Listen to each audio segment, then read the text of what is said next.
And you unmuted the Zoom. Yeah. Good. Now I just want to, I don't want the Zoom on there though. Actually, it might just be best. Hello, everybody. Welcome to our hybrid style officer training program. Thank you so much for your patience as we get started. Zoom audience, hello. Hello, good to see you.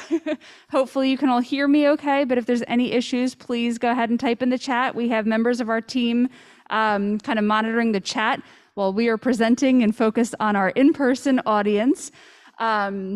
We're so happy to have you all back and have life back on our campus again this year. It was a very long and challenging year last year. We made it, we did it. We made the most of a challenging situation, but we're really excited to have you all back here live in 3D, in person, and even for our Zoom audience, we're excited to have you back too. As we get started with our officer training today, we wanted to quickly go over lots of updates and kind of new things that are a little bit different for this year.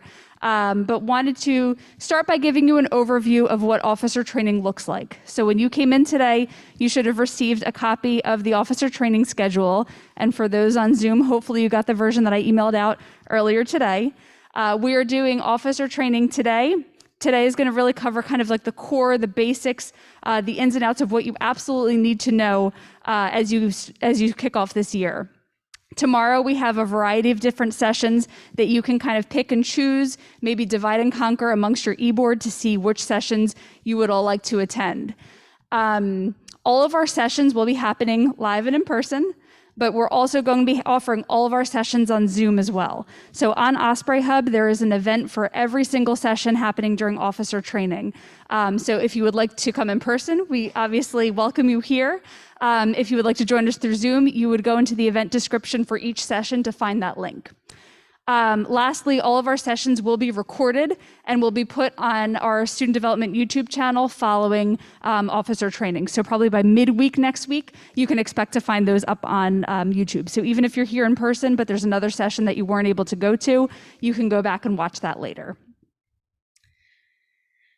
Next week, we have the Get Involved Fair. So hopefully our officer training program will help to prepare you and your organization to recruit and get some new members. Elise has been working really hard on placing everybody and meeting all the requests, meeting all of your needs. And we're going to be sending out those table assignments on Monday.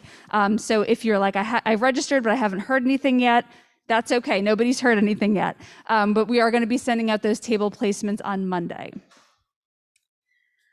I also wanted to cover just a few other big events and announcements.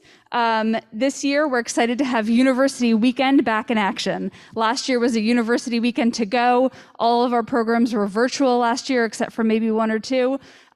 This year, it's kind of the opposite. We'll still have a few virtual programs, but for the most part, we're back, we're in person, and we're excited to have you and your clubs involved with University Weekend. We are doing the University Weekend Parade is on October 9th. We would love to have your support and participation in the parade. This year's theme is Stockton Through the Decades in honor of Stockton's 50th anniversary that we're celebrating. The registration for that is up on Osprey Hub. And so if your organization wants to decorate a golf cart, walk with a banner, or participate in the parade, utilizing another method, please sign up and let us know. We would love to have you involved. That Saturday afternoon, we also have the Street Fair and the Spaces Block Party, which are two of University Weekend's signature events. We have Ospreys on Tap happening at that same time. We would love for your organization to participate in the Street Fair and the Block Party by hosting a free interactive activity that would cater to parents, family members, students, alumni, community members. There's lots of people who come through campus that day. One of the other new events that we're doing this year, well, a new twist on an event. Typically, we have Osprey Ball, which is our semi-formal dance that happens in the event room. This year, we are moving it off campus and doing an Osprey Ball at sea. That's going to be on Friday night, and we're going to be working in partnership with the Spirit of Philadelphia to do a dinner cruise. And so tickets are $20, and they will go on sale, I believe, next week, the 24th 24th, September 24th, they go on sale at the info desk. $20 for students. If you're connected with any alumni who want to come back, tickets for them are full price. That would be $90. So definitely take advantage of your student discount and buy your tickets at the student rate. But that's going to be on Friday, October 8th. There's lots of other events that are happening throughout the weekend as well. And the schedule is up on our website, stockton.edu/university weekend. At this point, I'm going to call up Jeff Wakeman, who is our Director of Student Development, to carry on with a few other updates, starting with Student Senate. I'm still posting to the TikTok. Can I finish that? Yes, our office is on TikTok. Follow us. StuDev. Joe, what is it? Stockton StuDev? Stockton StuDev. So hi everyone. I'm Jeff, Director of Student Development. If we haven't met before, or just like people who have been around for an entire year, who I met in real life yesterday, good to see you in real life. Student Senate is responsible. Oh, I should stand here so people can see me on the camera maybe. Student Senate is the student government at Stockton. If you haven't heard of them, that's where all of the money comes from, that all of the clubs and organizations use all year if you are funded. And they are also responsible for making sure that they represent all of your needs on campus. So if there's something going on that you don't like, that's who you talk to. If there's something going on or you have a great idea that you want to happen, that's usually where you can get some support. So please work with Student Senate. And here's the important part. How many of your student clubs out there are really low on membership right now? Raise your hand. Low on membership. You got something like this. Student Senate is really low on membership right now. There are 10 positions open in Student Senate. There's usually 4. They save 4 for new students. And thanks to not everybody running last year and a few resignations over the summer, there are 10 open positions. So if you ever wanted to get more involved in Student Senate, now is the time. The elections are happening in September 28th and through 30th, not October, September. 2 weeks. 2 weeks is when the elections are happening. So please make sure September. If you're interested in getting involved, we can get you connected with them next week during, or I should say right after the Get Involved Fair is when they're holding their information sessions. All right, so I want to talk about a lot of new fun stuff that's happening on campus. We're doing the movies now. Woo! Who goes to the movies here? Awesome. Our office is now running the movies instead of the campus center. What does that mean? Well, I don't know. Jeff likes movies and he likes weird movies. So we're going to be connecting movies a lot more to the educational purpose of the organization and of the university. We already, for those of you who don't know, we are in the middle of Hispanic Heritage Month. Or not in the middle, we just started it the other day. And the first 2 movies are specifically selected by the Hispanic Heritage Month Committee. See if my thing works here. Oh, look at that, it does. So Once Upon a Time in New Mexico was shown this weekend, so yesterday and Saturday. And then In the Heights is coming up next week. These are the Galloway movies, by the way. There's movies in Atlantic City also. I just didn't have a really cool poster for them. So every week there's a movie, 1 week here, 1 week in Atlantic City, 1 week here, 1 week in Atlantic City. For Pride Month, we're showing Lady in the Dale. Someone asked, hey Jeff, what are you showing in the spring? Thank you, Shadia, for being the only one paying attention. That's okay. This is interactive, real life, everybody. It's not Zoom anymore. I can actually see you. You cannot turn off your camera and you're unmuted. So anyway, we have not picked the spring movies. If your organization wants to be one of those movie showings, or if you're going to be involved in Black History Month or Women's History Month or AAPI Month, you're going to pick the movies. How cool is that? Even if you're not a funded organization and you want to co-sponsor a movie, if you want to buy the snacks at the movie or bring in a lecturer who's from that movie, these movies will be more catered to the students here at Stockton. Does that make sense? Everybody excited? We're doing the movies, so can you. You're excited. All right. I already mentioned this, but we're doing the theme months.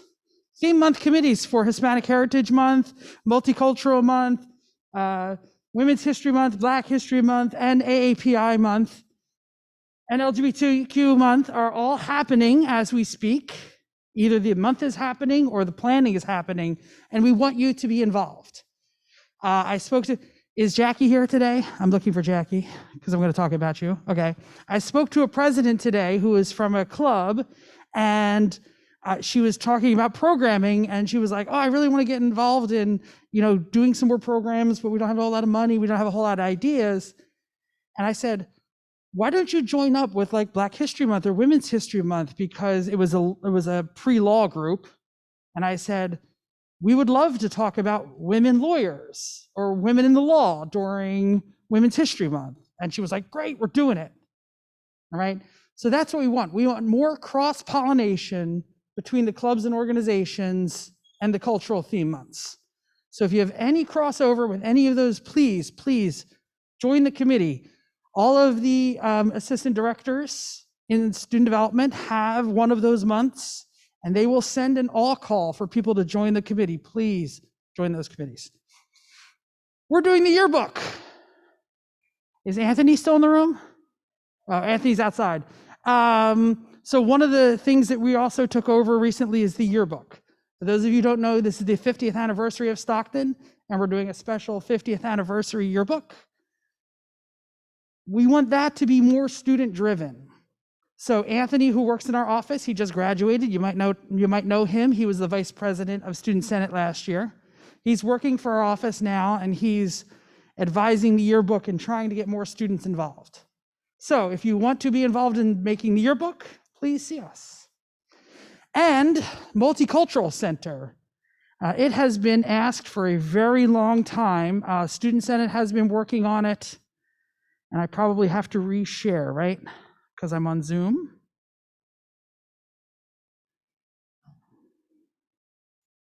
Let me reshare to here. So the university is about to break ground on a new multicultural center. Can anyone see the picture there? Can anybody figure out where that is? Anybody know? Anybody know? Do you count? All right, Mark, where is it? It is, yes, it's outside CD Atrium. It's lower F wing. So this is this door right here does not exist. That little door and that little entryway is in the middle of that like kind of overgrown garden that is there on the what do we call this, like CD Plaza or whatever. So this is going to be the entrance to the new Multicultural Center. There's a little video. Here's a little description of what it looks like.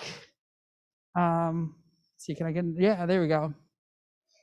So we're going to go a little bit deeper in it later when we talk about some other things tomorrow at one of our sessions, but it's similar to like the Women's Center, if anyone has been there, the Women's Gender Sexuality Center.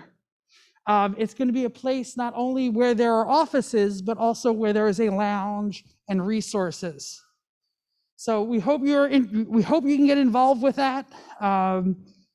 If you're graduating, you might not see it open, but you'll definitely see the construction this year. So that's why we're trying to make sure everyone is aware. And let me go back to the PowerPoint. Hold on, Zoom, I will reshare again. Back to PowerPoint, come on. Come on, mouse. My kingdom for a touchscreen. There we go.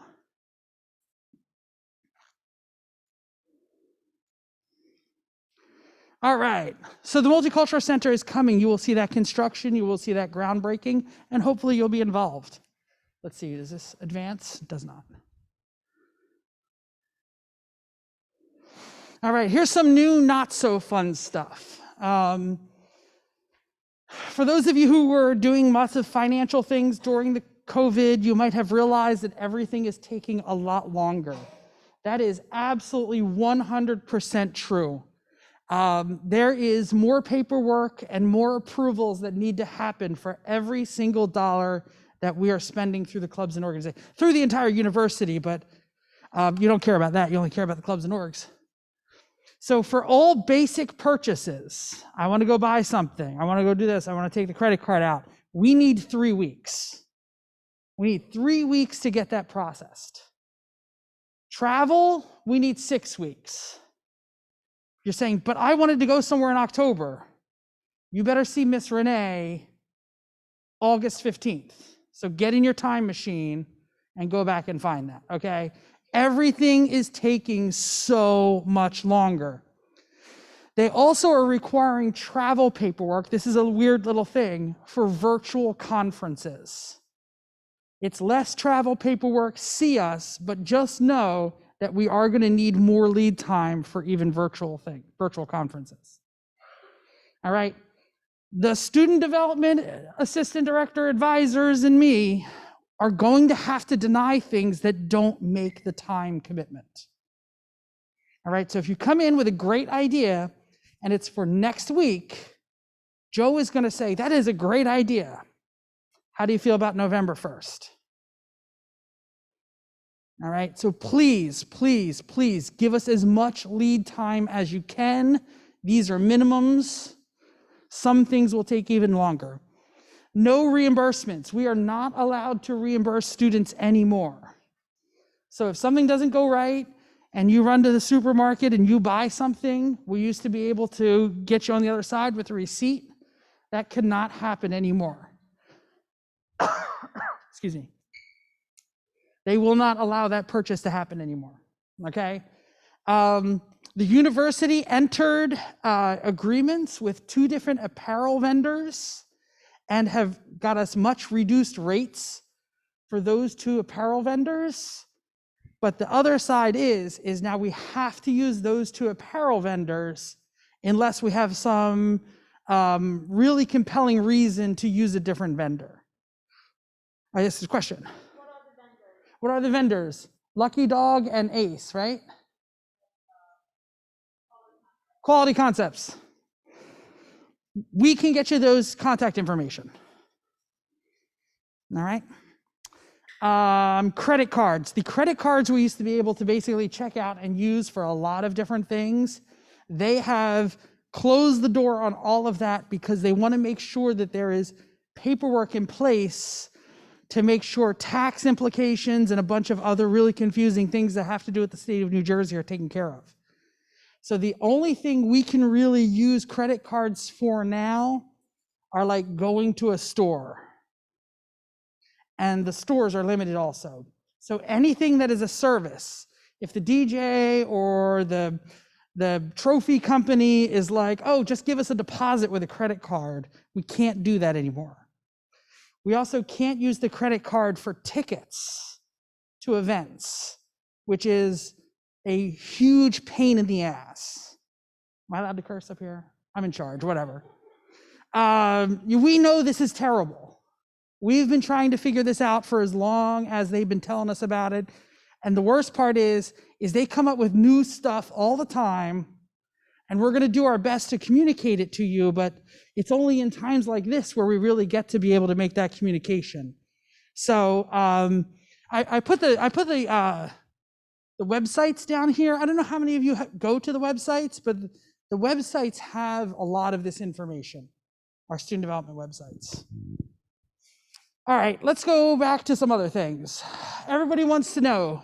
All right, we're back. Woo! What are the rules?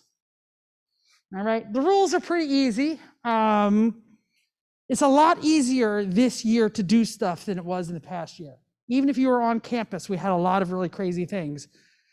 But really, it comes down to these couple of bullets and a couple of other things I'm going to show you, but you have to follow the rules. You have to follow the rules at your meetings and at your events and all the other things. So we wear our masks, right? No big deal.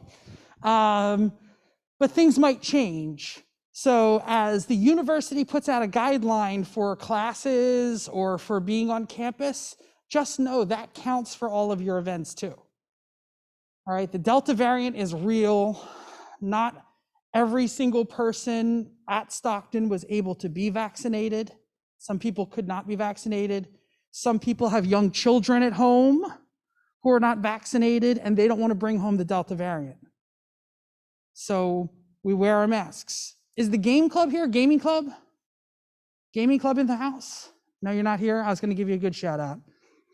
The other night it was like near midnight. We walked through the campus center. Gaming club is large and in charge on top, above Dunkin' Donuts. Everybody's wearing their mask. Good job, gaming club. So, be safe, people. Everything you do needs to be approved by us. If you don't get it approved by us, it's not an event, it's just y'all hanging out. Okay, that's a pretty clear thing, even online and virtual stuff. So if you're gonna go to a virtual conference and you're gonna say we're the chess, Stockton chess team, get it approved through us, put it in Osprey Hub. All right, let's see here. Failure to abide, nobody's gonna fail to abide. Nobody's gonna need to be held accountable because we're all gonna follow the rules. No big deal. But yeah, here's the deal, we're back. In-person events can be held. We are back to normal capacity, whatever that means, or, and this is important, whatever you're comfortable with. If you decide that you only want 40 people in your event and you want it in a bigger room because you want to give spacing, you're the organizer and you get to make that call. All right? Let's see, physical distancing setups are still available. Whenever possible, stream. Use takeaway materials. Not everyone is going to be comfortable attending in person. All right, people are still going to be exposed to COVID and required to stay home. So if you can, put a Zoom link for that meeting. Campus guests. So all of us, students, staff, faculty, all those people, we all have vaccination requirements. Guests have this requirement. There's a visitor health pledge. They have to fill it out. Make sure it's in your advertising if you're inviting off-campus guests. If you have an RSVP list or you're inviting your parents, send them an email, send them the link, say you need to fill this out before you come to campus. If you don't have an RSVP list, but you're showing a movie in here and you're inviting people from off campus, we can set that up on one of our iPads, where when they walk in the door, you say, "Did you fill out your health pledge?" Go ahead, right here. Done. Okay? So make sure we're getting the health pledge out to any of the visitors. Oh, and this includes the vendors, the performers, the speakers. So if you're bringing in a lecturer, just shoot them that link. Hey, before you get here, make sure you fill this out. Attendance monitoring, contact tracing, we can still do that. That is all still good things to do. All right? For those of you who weren't around last year or haven't been to some of our early events, we have iPad holders that you can put on a table, so you don't even need to have someone at the door. You just swipe right there. So yeah, swiping is still a good thing. Okay, let's talk about this real quick. You're not the mask police. You are in charge of your event. So we expect that if you put a policy in place, or you're running an event late at night and people show up without their mask, or they're just being crazy, they're kicking down doors and whatever our policy is not paying attention to, you are empowered to make decisions about the safety for that event.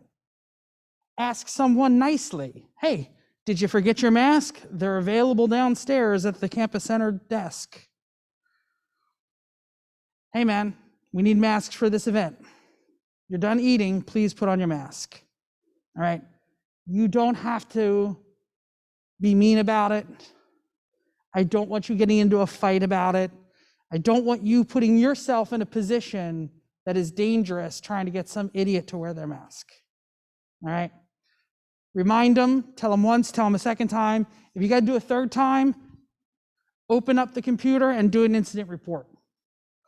Fred was being a jerk. I told him 5 times to put on his mask. He didn't. All right? And then move on with life. Let's see here. Meetings and small gatherings, don't forget what we learned. we are today doing a virtual and in-person meeting. That's a great way to do it. Robert's Rules of Order, if you're worried about who gets to vote, if they can see and they can hear, they should be able to vote at your meeting. There are people in Atlantic City who might not want to be able to get here for the meeting. So this is just good practice. Food at events. So those cater tracks, who knows what cater tracks is? We're going to talk about this in more detail. Cater tracks is the system where you order food. It's on the Osprey Hub and you'll see it. There's these two terms, carved and crafted and contactless catering. Nobody knows which one to push. Just know that contactless catering is like pick up and drop off. 50 bagels in a bag, drop it off for breakfast, and then have them disappear. Contactless catering. Carved and crafted is a hot tray of breakfast sandwiches or something like that. So people get to this screen and they freeze. So I just want to make sure you know that. Yes, you can eat without your mask, but just remember, a sandwich near your face does not actually protect you from the COVID. So, give yourself some distance. Offer outside eating if possible. Just remember that. Let's see here. Oh, because some people may be more comfortable than others. So offering options is a great thing to do. Student Senate held a barbecue with the president the other day.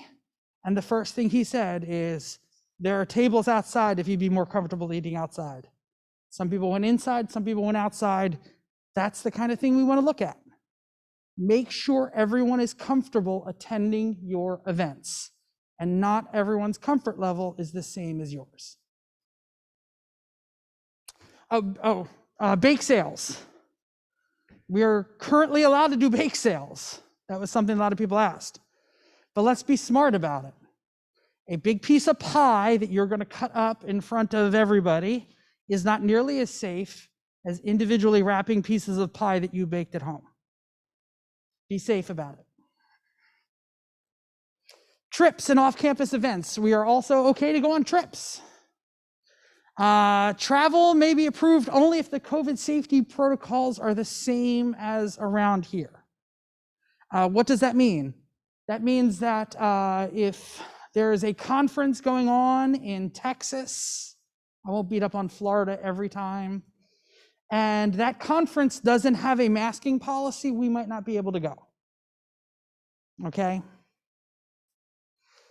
Vaccine, this is a university rule, by the way. Vaccines will be required by the university to be eligible to travel. Any student, staff, and faculty who are exempt for medical or religious reasons may not be eligible to travel. What does that mean? It means that if you're going on a trip, you need to put that in your advertising. Must be vaccinated to travel. If you're traveling to New York City or most major conferences, they're going to require proof of vaccination for you to attend that event.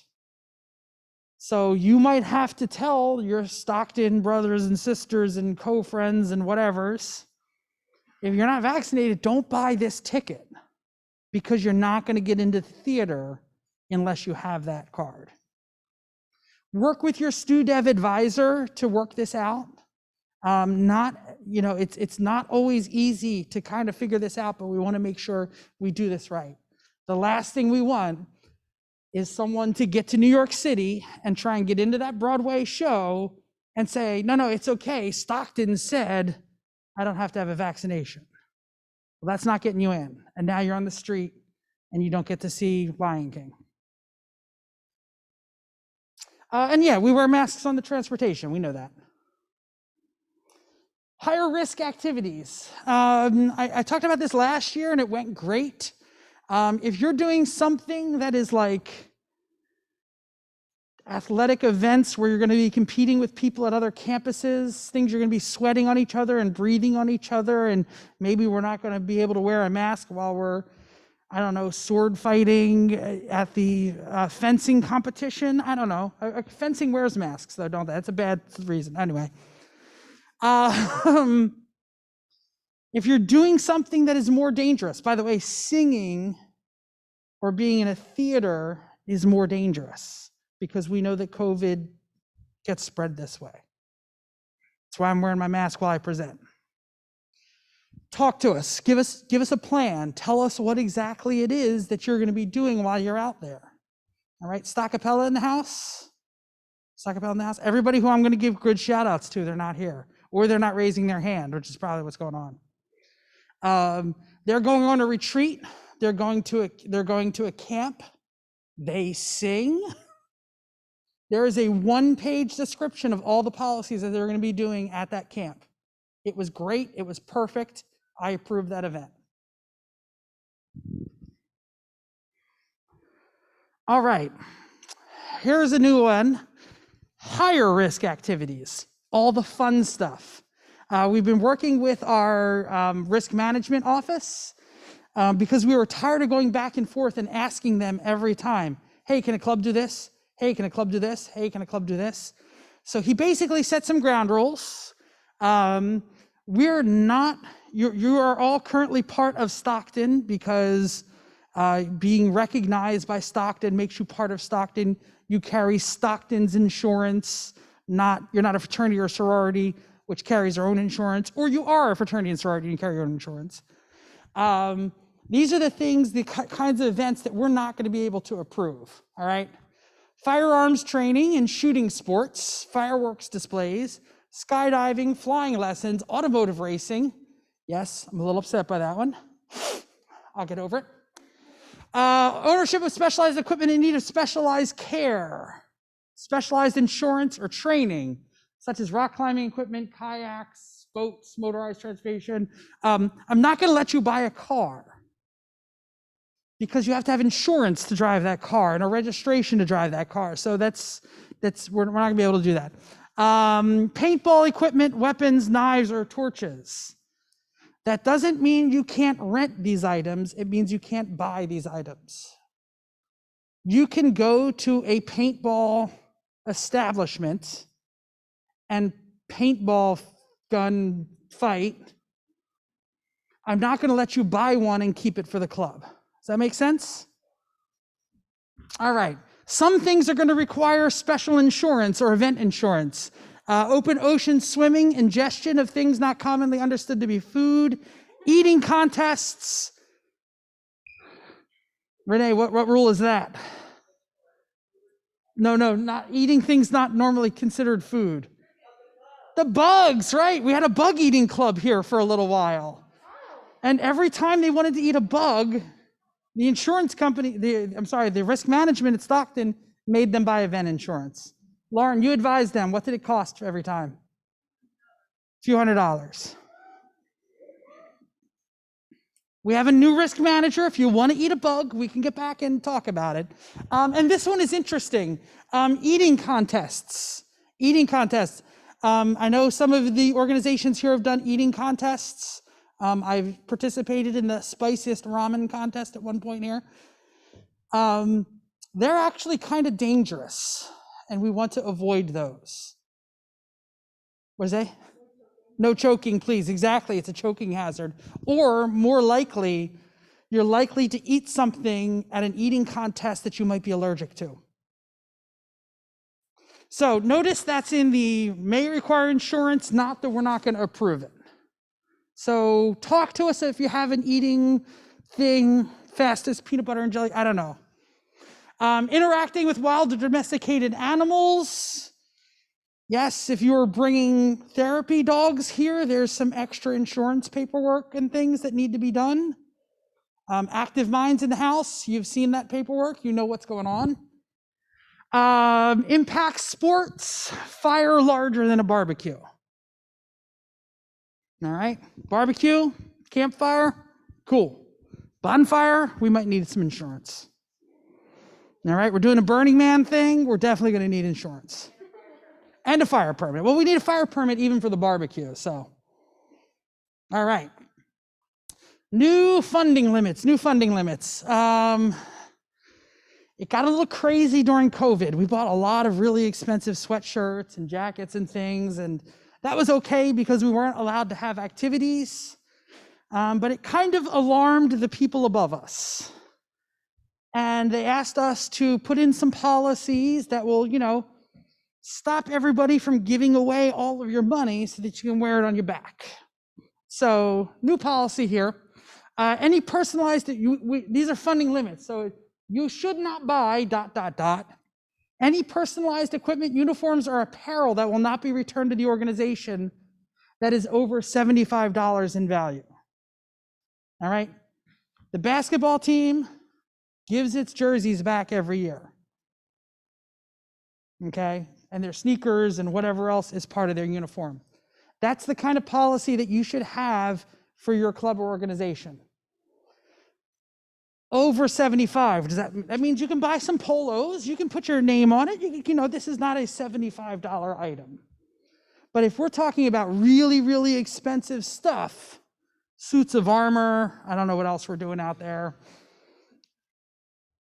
that should become property of the club and be passed on to the next year. All right?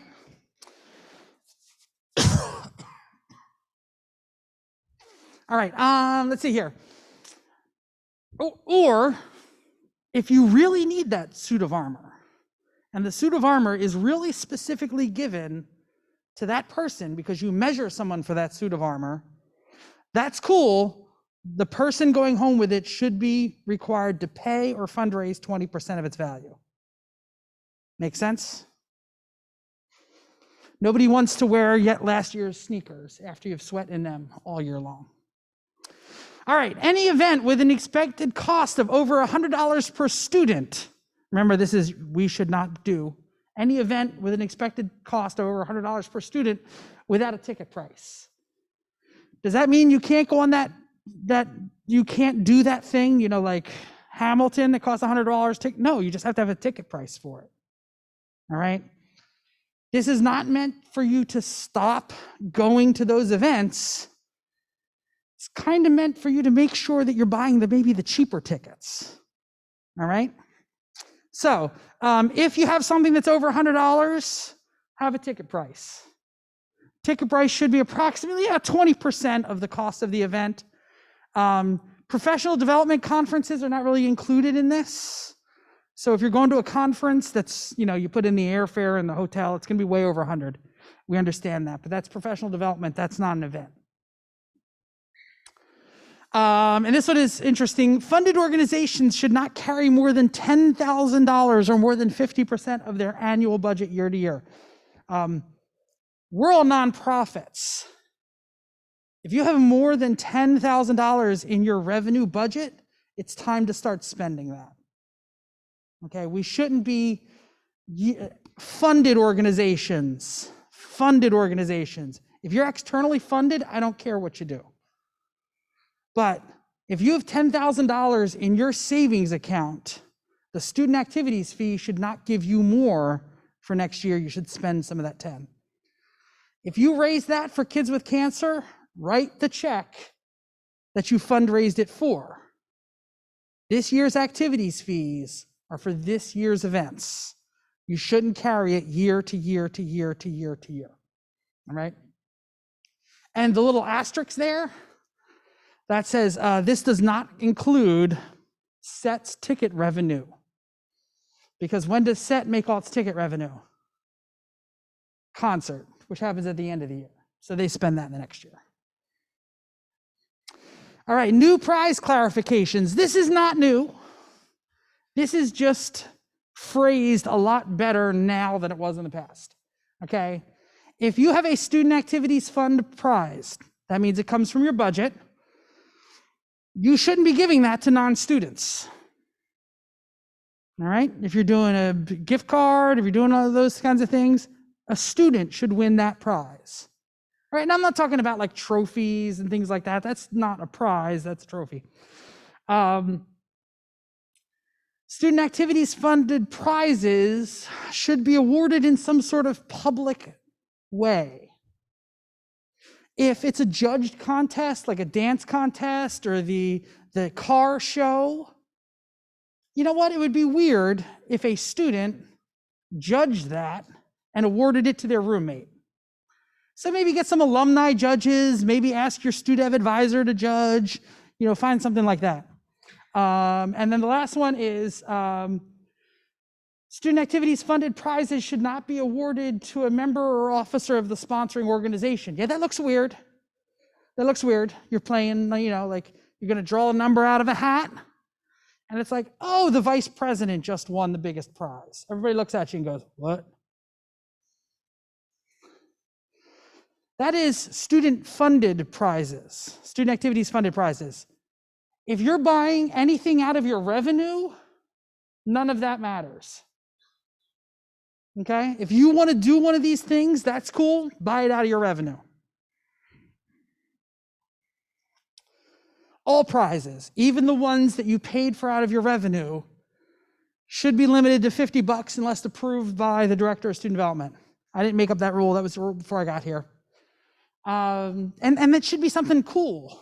When we're doing large scale things, absolutely we can go over $50. But let's keep it calm. Prizes may not be in the form of cash or bank issued cards. I can give you a Wawa gift card. I can't give you an American Express card. A record of the identity of the recipient must be filled with accounts payable, a prize receipt. You've all known that. That's not new. Everybody knows that, right? Prize receipts. Cool. Travel procedures. Means I only have like 2 more slides left. How am I doing on time, Lauren? Okay, good. It is much harder to drink and stay COVID safe. I'm presenting. Travel procedures. Consult with your student advisor before making any travel arrangements. That's us. All right. Submit the travel conference registration form online on Osprey Hub. That is going to ask you all the pertinent questions. I already said we need 6-8 weeks to process any travel requests. A staff or faculty chaperone must attend any trip unless you get a specific reason for not, and then you got to talk to me and I'm supposed to approve it. So if you're trying to decide how much you're going to buy or how much this is going to cost you, just know that for pretty much for every piece of travel equipment, you should have an advisor. If you're taking 2 buses, you should have 2 advisors. You're taking 4 buses, you should have 4 advisors. How many buses does SET take to New York City? 6. They get 6 advisors. Usually 12, yeah, because we tend to kill them when we're in New York City. I'm sorry. That's not true. All right. Stockton pool vehicles. There aren't none more. The amount of transportation that we have to do these days to move students around campus with the addition of Atlantic City, pool vehicles they're impossible to get these days. So a student van or even like the shuttle bus, they don't have enough bus drivers to drive you back and forth from lot 8. They're definitely not going to take one off the road for 6 or 8 hours for a student. All right. It may happen every now and then, but just put it out of your mind and know that you're going to have to rent off campus. Stout's bus will take you there. They'll just charge you for it. All right, before your trip. So whenever you're doing a trip, there are expenses involved. All right, you have to do all those things as separate purchase requests inside the Osprey Hub. So you do the travel form when you're planning,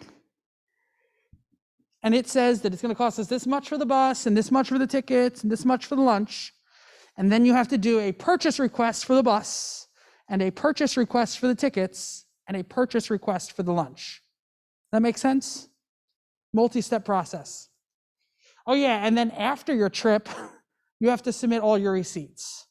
So if you took that credit card because you had to pay for the parking at Six Flags, which is $15 a bus, I think, or at least it used to be, you have to bring that receipt back to us. All right, student have office hours.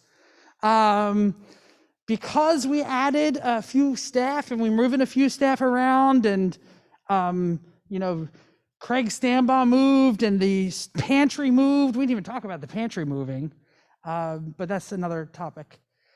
Offices have changed around, and our hours are changing because we have to put our grad assistants at different desks. So front desk, our office is open Monday through Friday, 8:30 to 6 p.m. You will not find Jeff at 8:30 in the morning. You are likely to find me at 7 o'clock at night, but that's a different story. The resource room, 1 p.m. to 8 p.m. Monday through Thursday, 1 p.m. to 6 p.m. on Friday. There are more humans in that room. We can still get you poster board and markers and things, but we don't really have like the computer side anymore where you can just sit and use a computer for a couple hours. We don't really want that to be a hangout space for COVID reasons. But you can take stuff, you can still come get stuff, get your mail, ask questions, talk to our staff, and then go away. Not because we don't love you, but there's just not room. And I think that is my last slide, right, Lauren? It is, and now I'm going to be open for questions. And Mark, we are watching are there any questions in the Zoom that we need to talk about? No. All right, any questions from the audience? I went through a lot of stuff. Yes, what's your name, sir? Walter, nice to meet you.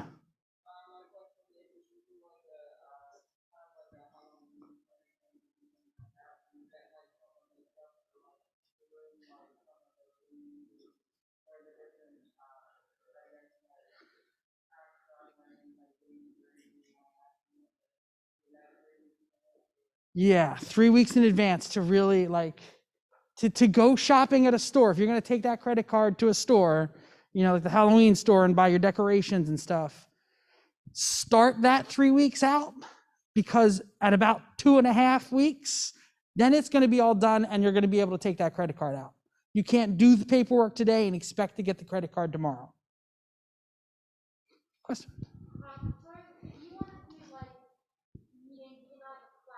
Yes. So meetings, we're doing 48 hours is the current list in 25 Live. So for those of you who don't know, because I know we haven't done the other parts of training, 25 Live or 25 Live is the reservation system. So when you log on through that, the calendar won't let you pick a room. I think it's 48 or 72 hours out. So 2 to 3 days to get a room if there's no finance. 3 weeks is if there's money involved.